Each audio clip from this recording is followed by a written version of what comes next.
Hi. So today we'll be talking about the last segment. This is the last final segment of the lighting for YouTube series that I'm doing.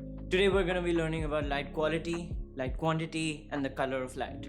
With all of this and the previous information that you're getting, your videos will go from looking like this to looking like this.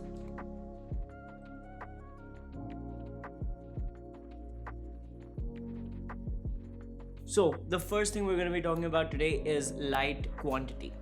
So basically it's the same thing. It's the quantity of light that you're going to throw on your subject. Right now I'm throwing 50%. My key light is on 50% power right now, and that is the quantity of my light. So the mistake, as I said in the previous video, a lot of beginners make this mistake, and I made it till a while ago. A lot of people light the videos darker than they should be, and that is a big no-no, because if you light your videos darker, you won't have any leeway in post to make it brighter, and if you want to, and if you do, your videos will end up looking grainy and not that good.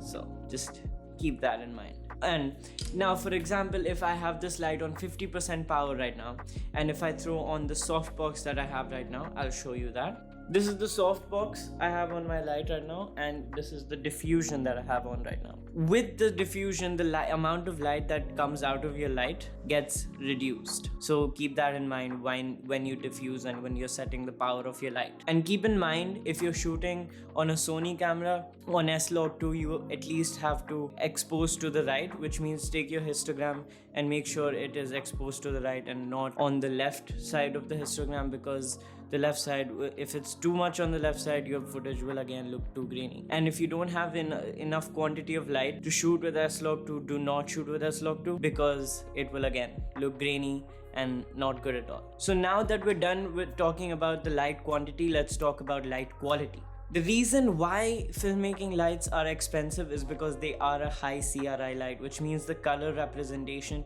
of the light is very accurate. They'll be pure white or pure tungsten.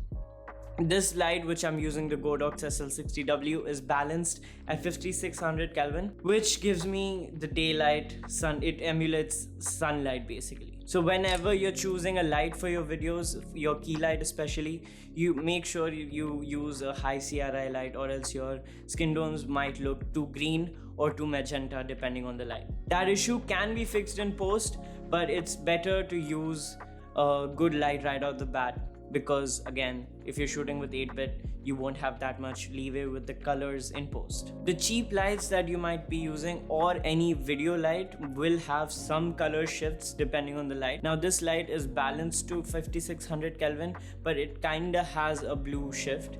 Again, cheap lights will not be very accurate with colors on your skin. They might make you look like an alien or a smurf. Cheap lights are not that good for video, just depending on what you're using it for. If you're using it just for normal sit down talking videos like I'm doing right now, you might be able to get away with it if you fix your colors in post. But with some lights, you might not be able to shoot slow motion video, as there might be a flicker. Alright, now let's talk about the color of lighting. Now as you can see behind me, there are practical lights. That one is golden, it's tungsten, and that one over there is blue, and that gives a nice contrast behind me and gives the image some depth. Alright, the first stage of your lighting setup, I'm going to tell you this, why I don't use flat lighting. I don't use flat lighting because it gives a very flat image. It doesn't look cinematic at all. It doesn't give depth to the image because there are no shadows to work with. I'm using a Rembrandt lighting technique. As you can see, there's a triangle here a little bit. This lighting technique is used by Hollywood most of the time to show depth, and it gives a certain kind of aesthetic that people are used to with cinematic images. So I go ahead and light it with the Rembrandt lighting technique. To achieve the Rembrandt lighting technique, you have to put your key light on a 45-degree angle from your camera and a little high above, so it gives the shadow over here and gives the shadow under your chin.